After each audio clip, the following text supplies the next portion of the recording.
Kisah ini merupakan lanjutan kisah saat Dewa Sani ditangkap oleh Nilima, dan atas desakan dari Dewi Sangya, Nilima ingin membunuh Sani.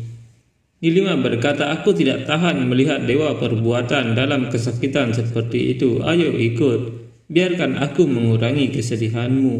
Penguasa perbuatan akan mengakhiri perjalanan hidupnya. Nilima mengeluarkan kekuatannya untuk membunuh Sani, tapi Sani tersenyum. Nilima berkata, "Apakah kamu tersenyum menghadapi kematianmu, Sani?" Sani berkata, "Karena aku tahu kamu tidak akan membunuhku, kamu juga tidak akan membunuhku. Besok menjelang fajar banyak yang akan berubah, Nilima."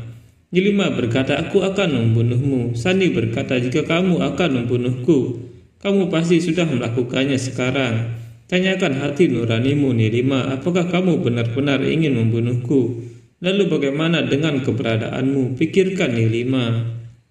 Kita adalah dua bentuk berlawanan dari energi yang sama. Kita lahir bersama, kekuatan kita sama dan berlawanan. Tapi mentalitas kita dan emosi kita, pikiran kita terhubung satu sama lain. Itu sebabnya hanya kamu yang bisa mempengaruhi pikiran dan mimpiku. Setiap kali energi kita bergabung, kita melihat kehidupan masing-masing sangat jelas. Karena energimu, aku belajar bahwa kamu telah menderita selama 12 tahun. Tahun-tahun penderitaan itu digunakan sebagai senjata dan emosimu dimanipulasi, Nilima. Kamu masih punya waktu, pikirkan apa yang ingin kamu lakukan. Nilima berpikir, aku telah berjanji, aku akan mengakhirimu. Nilima tidak pernah menarik kembali kata-katanya.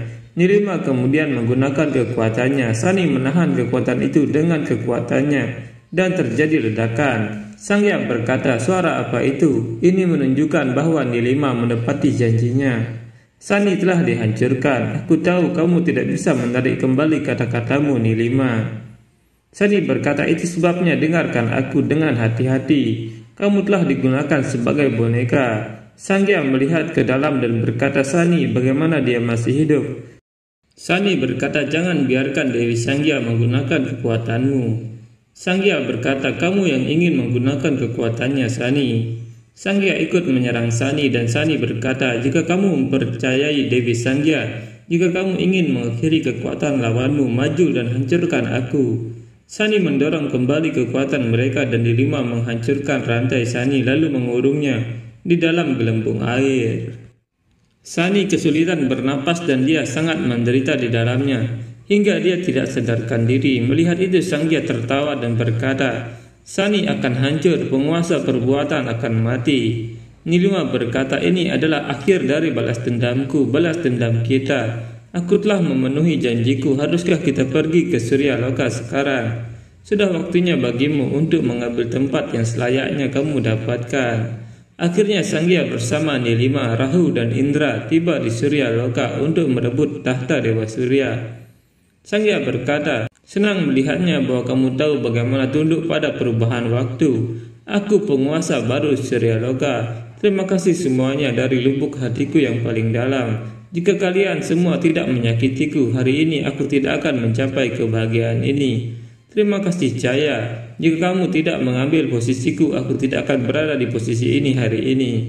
Terima kasih Yama dan Yami. Jika kalian berdua tidak menyakiti perasaanku, aku tidak akan menjadi begitu mampu hari ini. Terima kasih Dewa Surya. Jika kamu tidak merenggut statusku, maka hari ini aku tidak akan merebut Surya Loka sebagai milikku. Dan aku juga berterima kasih kepada Sani. Jika dia tidak mengarahkan pandangannya padaku, maka aku tidak akan menemukan keberanian untuk menutup matanya untuk selama-lamanya."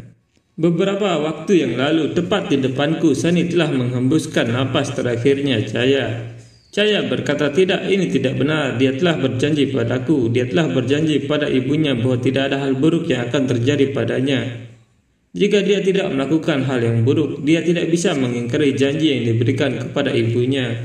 Aku memiliki keyakinan penuh pada Mahadewa dan pengabdianku. Mahadewa harus menjawab pengabdianku. Katakan padaku, Mahadewa, di mana anakku? Jawab aku.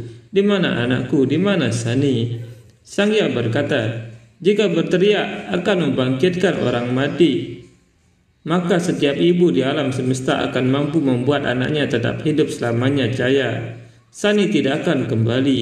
Cahya berkata, Sani pasti akan kembali dan kemudian dia akan menghukummu atas semua perbuatan jahatmu, Sangya.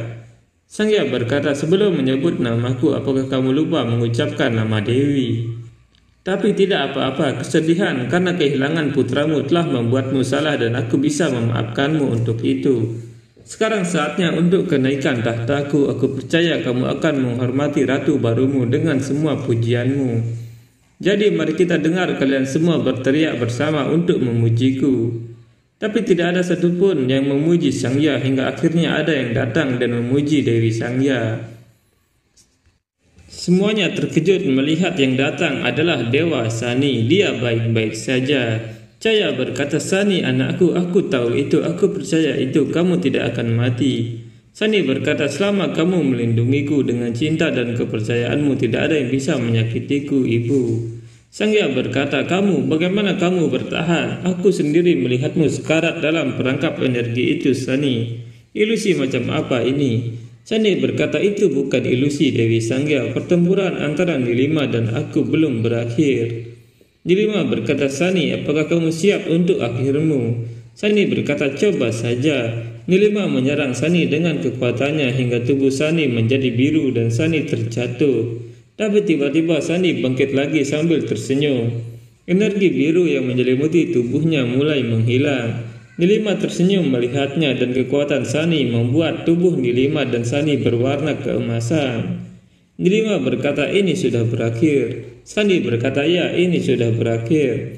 Sangya berkata, apa yang sudah berakhir? Tidak ada yang berakhir. Mengapa Sani tidak mati? Kamu tidak dapat melakukan apapun. Aku harus melakukan semuanya. Saat Sangya akan menyerang Sani, Nilima menyerang Sangya dengan kekuatannya. Sangya terkejut dan berkata, kamu menyerangku, kamu berada di pihaknya, kamu akan membunuh Sani untukku. Mengapa kamu menyerangku? Sani berkata, Nilima, ceritakan padanya tentang itu.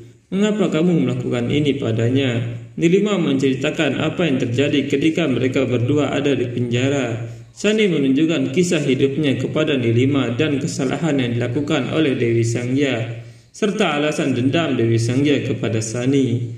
Nilima berkata, bagaimana aku bisa dibodohi oleh orang lain? Sani berkata, Nilima, kamu salah, tapi tetap saja kamu memiliki kesempatan untuk memperbaiki kesalahanmu. Nilima berkata, bagaimana? Aku memiliki begitu banyak kemarahan dan energi negatif di dalam diriku. Sani berkata, kamu merasakan kemarahan dan kebencian. Aku merasakan kesedihan karena rasa bersalah. Energi kita bisa menghancurkan kekurangan satu sama lain. Kamu akan menyerangku dengan warna biru, energi negatifmu. Itu akan menghancurkan semua ketidakamanan dalam diriku. Energi positifku akan menghancurkan kemarahanmu. Sekarang terbukti, Dewi Sangya, aku tidak diselamatkan karena ilusi. Nyatanya perbuatanmu yang menyebabkannya. Sekarang kamu akan dihukum karena perbuatanmu, seperti halnya sekutumu juga akan dihukum.